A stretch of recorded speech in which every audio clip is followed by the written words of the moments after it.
Ito na ang aming Sarap na date. kain nandito sa Ito na aming date.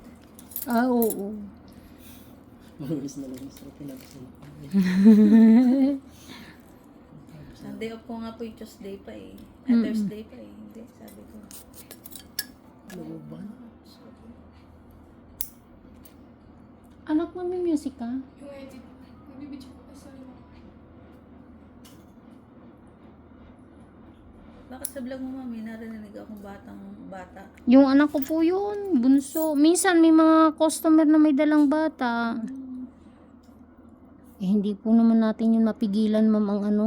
Bata yun eh. Kaya nga po, sabi ko, narinig akong bata eh. Sinasaway naman kaya lang syempre, kahit saway ng magulang yung talaga, bata yan eh. Pero may mga bata talaga na ano, ang bait, nakaupo lang. Meron din yung batang umaakyat. Yan ang mga bata ngayon.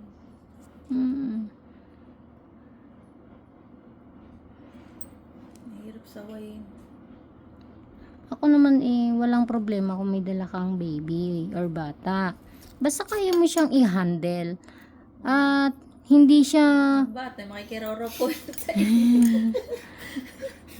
hindi yung bang halimbawa ikaw ma'am, nililinisan kita, hindi siya napunta sa'yo at para kulit-kulitin. Kasi syempre, Ayan, pero mapapatigil ka eh. Nasa totoo. climax ka na, biglang... Wait lang. Paano mo muna yung anak mo? Ganun.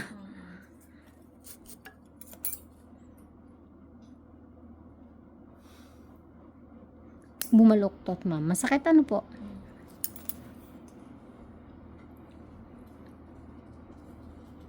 Yun na nga po yung aking pangayon sa mga sakit-sakit eh. Kaya wala nang... Yung Manhid pain na. tolerance ko, ano na eh. Mataas na eh.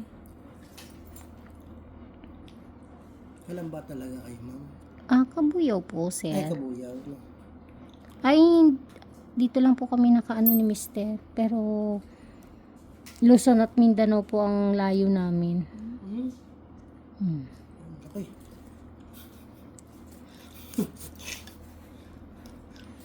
Kasi ba, napaintad na ako.